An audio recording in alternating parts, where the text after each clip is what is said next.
Hello, I'm John Lloyd, producer of Why Trees Matter, and welcome to our live show this evening from the LMCC studios in Spring Park, Minnesota. We have several guests here sitting around the table. We're going to talk about trees and landscape problems that start really with the soil and the roots. We also have a faculty member from the University of Denver who's a specialist on tree root issues and using design concepts and landscapes to deal with those root issues. So it's going to be a fun time, and I'm glad that you're with us. I'd like to introduce Ralph Sievert. Ralph is the city forester with the Minneapolis Park and Recreation Board, so he manages all the trees on public properties in the city of Minneapolis.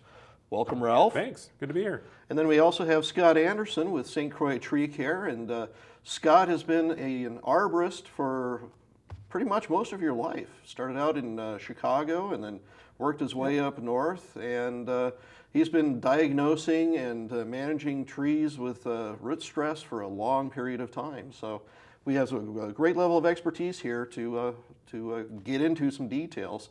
And later on in the show, we're going to open up the phone line. So if you are watching, feel free to give us a call. And we'll start off here. I know, Ralph, that you've been working with root issues quite frequently in the last few years, specifically with older trees as well as trying to get new trees established. What is it that the city of Minneapolis does to help the trees survive in these harsh urban environments? Well, I think a lot of times when people think about trees, even in our parks, they don't even realize the stress that the trees are under. And probably one of the best examples is just people walking under the roots, on top of the roots, under the spread of the branches. So all that soil compaction over time means that those roots are not in the ideal medium that they're in. So one of the things we've done at Minnehaha Falls Park, there's a portion of that park called Wobbin Picnic Area. And at that picnic area, there's some, very old bur oak trees, probably 75 years plus. And so we did a little thing called a root rescue, we started calling it a root resurrection because it turns out the roots were in such bad shape, if you remember, where we used an air spade, turned up the soil in that zone right around the roots, and added some prescription organic matter to kind of give them something good to grow in. Okay. And so you did this last year? Last summer, when it was nice and hot, which was not the ideal time to do that. I think we did 96 trees. It was the first time we've done this, so we want to actually expand it a little bit into some other parks. We have some, like Loring Park is one of the other parks where we just get a lot of foot traffic from people just being there. And so the foot traffic itself is what causes the stress. That, and when you think about all the things like lawnmowers that drive around, and the park police that have to go in there and look at something, they're just driving across the turf, and yeah, all those things. If it happens to be a wet day, you just get more and more of that compaction in the soil. Okay, all right. Now, Scott, you've had experience with trying to remediate these situations or fix them. Correct. And so, can you give us kind of your experiences? I know this project that Ralph's talking about started last year, but I think you've been doing this for many years now. Yes. What you find in a lot of especially commercial situations where you've got a large amount of trees that were all planted at the same time, a lot of times they've either sunk in the soil or they're too deep.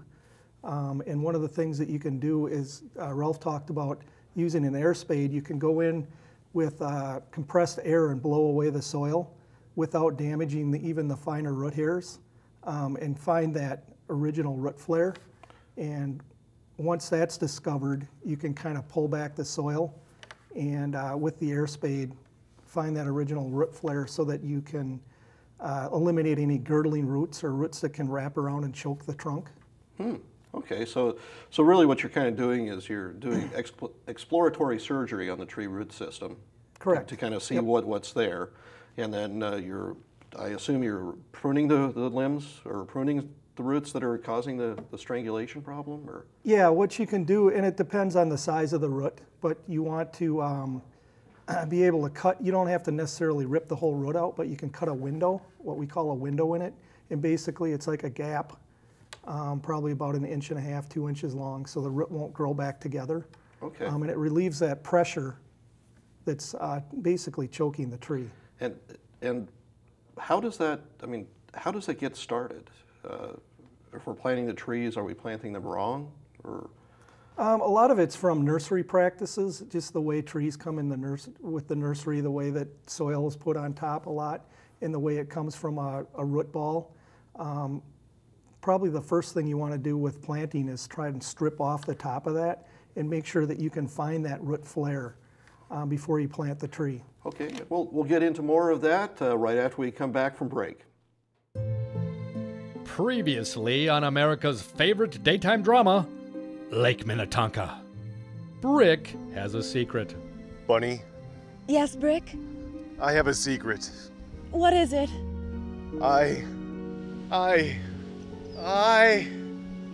We interrupt this program to bring you this important message. The Lake Minnetonka Communications Commission, located in Spring Park, Minnesota, offers free television production classes. You heard it right. Free, free, free. All you need to do is sign up and show up to receive your special TV training. That's right, folks. That's it. Wow, that sure looks easy. Our friendly and knowledgeable staff will help bring your idea to the big screen. Well, that is if you have a big screen. Why, thank you. We are very friendly and knowledgeable. You'll learn the secrets of how a television studio works. If you can't see video, try taking off the lens cap. Wow! Thanks, LMCC. From studio lighting and nonlinear editing to on-location shooting, we'll guide you down the path you need to succeed. Just call us at 952-471-7125 or go to our website at www.lmcc-tv.org to get started today. Hurry in, folks. An opportunity this good won't last forever. We now return you to your regularly scheduled programming. So, you're not mad? Of course not, you big lug. I just wish that you would have told me about LMCC's production classes. Maybe next time we can take classes. Together? Welcome back to Why Trees Matter Live. Now we're going to actually go and chat with Dr. Martin Quigley, who is with the University of Denver. He's their Arboretum Director, and his research and background has been in designing landscapes to actually help support the root health of landscape plants. So welcome, Martin. Hi, John. Glad to be here. Hey, can you kind of give us a little bit of background on the research that you've been doing looking at root health on ornamental plants? Well, right now I'm involved in a lot of restoration ecology and upgrading our arboretum. And as you've been talking about, one of our biggest problems with trees is compaction of the roots. You know, people who drive or even park under trees thinking that, you know, what you don't see doesn't matter. And compaction and the resultant loss of healthy organisms in the soil has been one of our biggest issues, especially here where we have the cold winters like you all do, but we also have much hotter, drier summers. So that's our biggest problem. And so the research that you're looking at is how to prevent this issue or actually how to remediate it and fix it?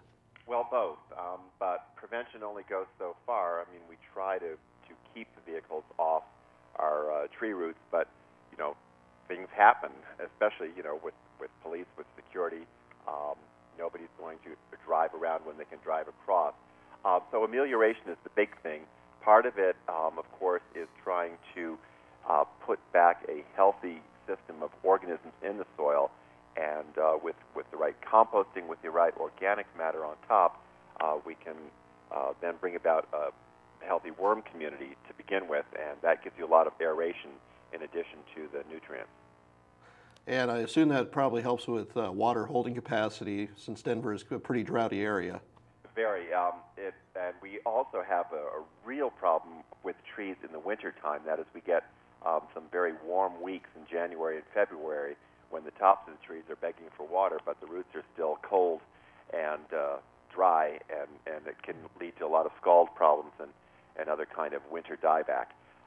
So if we have organic matter being worked into the soil, both physically by people on the top, you know, working compost in, using proper mulching techniques, but also organisms in the soil bringing it down and carrying it through the root zone, that gives the trees a better chance. Okay. And so have you specifically looked at some of the organisms that you've been mentioning, or is it pretty much what you're getting with the compost is generally good enough? Well, we try to do it both ways. I mean, you know, of course, that most of the earthworms in North America are non-native. Our wimpy little native North American worms were overtaken by the big European ones, especially the night crawlers. But I'm also looking now specifically at the Mycorrhizal Association, that is those little hyphal networks that bring nutrients and water to the tree roots in exchange for some of the photosynthates, the sugars and starches that the roots are producing, so or the plant has produced, it comes down to the root. So it's really the whole soil biota, that is all the organisms that are living in the soil, forming their own little network. And people don't often think about that there's a very active community, not just breaking down dead organic matter, but promoting healthy root growth for the trees. Oh. So when you're talking about building this healthy root system, getting the soils, I guess, to have more life in them, how do you integrate that with the design of the landscape? I mean, what kind of products or what kind of styles can you do to create a better rooting environment for an urban plant? Well, in particular here where we have a lot of heat and cold stress in addition to the drought, one of the best ways is to have a layered landscape. That is not to just have trees in a lawn or trees in a mulch bed, especially where people here now are, because they believe in xeriscape means fewer plants. Instead of better adapted plants, they put gravel as a mulch, which makes it very hot. So what we're trying to advocate here is that we have several layers in the landscape, and that means under the trees you might have understory trees, that is things like redbuds or dogwoods that can handle that light shade. Below that you might have shrubs or ground covers. All of those plants keep the soil working, and they keep it cooler, so you don't have a tree just sitting there baking, and it keeps it a lot moister as well. There has been some research and a lot of controversy about competition. That is, people are afraid to plant other things underneath their trees because they think they're really fighting for water. But in general, the benefits of having a layered planting outweigh that level of root competition, especially if you have irrigation. It's not an issue. And Ralph, how would that work in a situation, a park landscape? Well, actually, I wanted to ask Martin a quick question. Sure, go ahead. Yeah. In terms of the cost for keeping a tree healthy regarding the root system, I mean, a lot of times what we're faced with in a city is, well, you know, is it worth the investment in doing that? And I wondered if you had any thoughts about, you know, the cost of it in terms of just, or versus doing nothing. It is definitely worth it. One of the problems, of course, in urban situations is that trees have a lot of stresses, a lot of chances to be killed or to not prosper. That is, they can be hit by cars, they can be vandalized, their roots can hit pavement. Often people plant trees without knowing what's underneath. Here on our campus, you know, it's a 150-year-old campus. There are areas that used to be parking lots or roads or other buildings, and they now have turf on them, right? So people assume that if it's green, that must be okay to plant. So that is a real issue. Early mortality, just because of the stresses of living in a city, are bad. But one of the things you have to realize with trees is you cannot buy time. And when people kill a tree that's 30 or 40 or 100 years old, they say, it's okay, we'll plant another one. Well, but planting a new young tree is fine, but it doesn't replace all the ecosystem value or services that the mature tree had been providing. So yes, to answer your question, it's definitely worth taking those extra steps to maintain the health of an older tree for as long as possible. And I assume then to actually get started with the young trees in the first place at planting is probably a better idea as well. Absolutely, and I always use the analogy, it's like, you know, having children. You know, you keep them healthy, you feed them well, you train them when young, and give them the best possible chance going forward. You know, nobody starts to teach table manners to their kids when they're 25. You want to, you know, get that training in early, so whether that means structural pruning or additional soil amendments or just checking every once in a while to make sure that compaction is not occurring, is definitely worth the investment. I have a question for you. I was wondering, one of the things that I run across in the 25 years of doing this is trying to convince people that mulch is way better than the turf. What has been your experience with that, with trying to get people to establish the more native or natural landscape when they see turf and they see trees in park situations and they want turf right up to it? Well, turf is a real problem for trees, especially here in Denver, but all through the upper Midwest. And the main problem is that turf gets more water than a tree generally needs. And especially here we have an issue where people are watering a little bit 5 or 6 days a week. What they don't realize is keeping that soil surface saturated right at the top means that their turf isn't very healthy because the roots are not going down, but also the roots are getting too much water. I think one thing that most people don't appreciate is that roots need oxygen just as much as they need water. And in fact, trees can be stressed by having too much water. A lot of people think that, more is better, so the trees must be happy growing in turf. But you know as well as I that overwatering a tree means that the roots stay shallow, they're looking for that oxygen, and they're not as healthy. So definitely mulch is preferable to turf right around a tree, but I go one step farther. I always tell my students and my clients that mulch is the underwear of the landscape, and that the true final touch is ground cover, which anchors the mulch, hastens its decomposition, which adds nutrients, and also keeps those roots a little more buffered for temperature, because mulch can get rather hot. And then, of course, the other thing is that grass doesn't like it under trees, even though all the turf companies sell sun and shade tolerant grass. In fact, all grass prefers full sun all the time. So when they say shade tolerant, it just means it dies slower than the other kind of grass. So mulch is great, but mulch should be step one on the way to healthy topsoil. And so I always advocate a light ground cover as well. And what kind of ground covers would you recommend? Oh, well, that depends on the situation. That's like saying what kind of clothes do you need? Is it summer or is it winter? There are all sorts of native and introduced ground covers. Out here, for instance, I use a lot of Oregon grape, which is tough as nails and can't be beat for a good solid cover in a couple of years. I advocate mostly for woody ground covers. The herbaceous stuff, the softer ground covers like vinca, may grow faster, but they're subject to traffic and an occasional die out. Where it's not a problem, English ivy is a good one. But I like woody ground covers, low-growing shrubs or creepers, like even euonymus, which I know is boring, but things that will really establish their own root system and persist through the weather ups and downs. Hey, Martin, a lot of times we'll get folks who want to know about adding soil under the tree.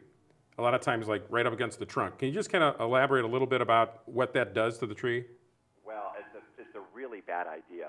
You want to see, as you were saying earlier, we want to see that root flare. We want the tree to stay at the same level as it was originally planted.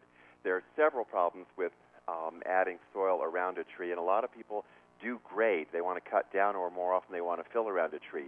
First, there's the potential of rot of the bark around the stem. If the soil is added deep enough, the tree might make adventitious roots. Those are new roots that come out above the root flare, and they can circle around and actually cause a kind of strangulation as the tree grows toward its own root, and it gets cut off. Well, thank you so much for being with us, Martin. We're going to go to break now, and when we come back, we'll talk some more about roots.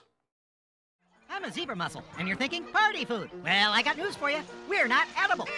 But we're planning a party. Just me and about 1 billion of my closest friends wreaking havoc in Minnesota rivers and lakes. We'll be hanging on boats, motors, docks, cluttering beaches like college kids at spring break.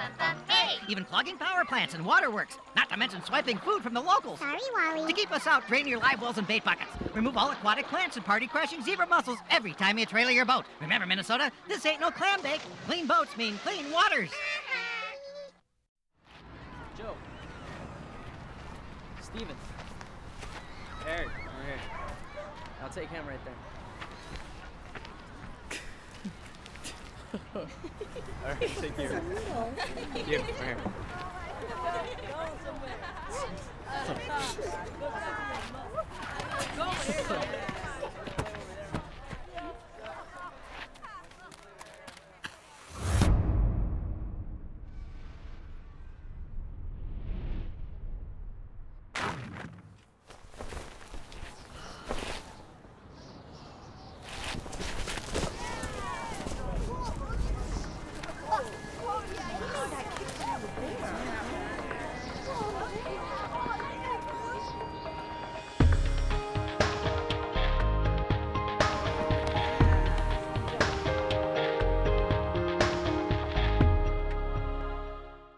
Welcome back to Why Trees Matter Live. We are now opening the lines. If anybody would like to call in with a tree question, or a tree or landscape, even lawn, or forsythia, we'd be happy to hear your questions. Well, so we were talking about what Martin was saying, and you were saying one of the connections that is really nice that he brings is the ability to talk about the art and match that, the art of landscapes, and match that with the science of actually maintaining the trees and keeping them healthy. Yes. Do you want to elaborate a little bit on that, Scott? Well, one of the things that I run into consistently through the years with helping homeowners and businesses is a lot of times a landscaper looks at things from a different, or a landscape architect looks at things from a different perspective. They're looking at more of the art part of it and not necessarily how is this tree going to function 5, 6, 7, 8 years down the road or even further. And it's nice if you can combine those two together and have the functionality go with the science match the art. Yeah, that's the good point. Very good point. We do have a caller on the line. Go ahead and give us your name and tell us your question. Hi, my name is Steve. I'm a homeowner in Plymouth, and I've got a question about one of my trees. It's I think it's a birch, and I just noticed the last couple of years it hasn't been looking as good as it had. You know, all the leaves in the tree doesn't seem to be as many of them. It just kind of looks thin. And I was explaining this to one of my colleagues at work, and he said he heard that you can put, it's bad to have grass around the tree, and you should do something instead of having grass, and that can make it better for the tree. So my question is there some truth to that? That's a very good question. Scott, do you want to take the lead on that? Yeah, Steve, ideally you don't want to have turf around the base of that tree. The best case scenario would be, first of all, you'd probably want to do a soil test to find out what type of soil you have in your yard. And then ideally you're going to want to strip that turf away. And based on the soil test, you're going to want to try and mix in some type of a prescriptive organic matter that's going to provide some natural nutrients for that tree. It's also going to help the tree retain moisture and eliminate the competition that the turf is giving to it. Thank you very much, Scott. Do you have anything to add, Ralph? Well, just that I think it's interesting when you see some of the studies that have been done showing trees and the root system growing without turf and trees in the root system growing with turf, and how much more abundant the root system is when there's just the mulch on top versus the turf on the top. It really kind of shows you really visually just that how those turf roots really compete with the tree roots. Yeah, that is true. Yeah. Yeah, you'll increase your rooting area more than twofold by not having that turf there, as Ralph just suggested. And obviously the benefit of that is the tree's going to be able to take up more water and more nutrients. So in reality, the best thing for a tree in a landscape is to not have grass near it at all. So kind of what I'm hearing here is that we should as a recommendation, maybe take up as much grass as you feel comfortable with to give the tree roots a better place to grow and survive. Yeah, one of our most popular, at the park board, one of our most popular volunteer activities that we can involve people in is actually mulching trees in a park. Existing trees that have been, they're established, but yet if we keep that ring of mulch around the tree is going to grow larger quicker and it's going to be healthier because that root system is healthier. And it's amazing. People really feel good about mulching trees, and you can visually see what you've done to help the tree. And it really does make a difference. It keeps that root system cooler and moister. Yeah. Last year, the tornado came through North Minneapolis and took out a lot of mature trees. And I know you're in a replanting phase.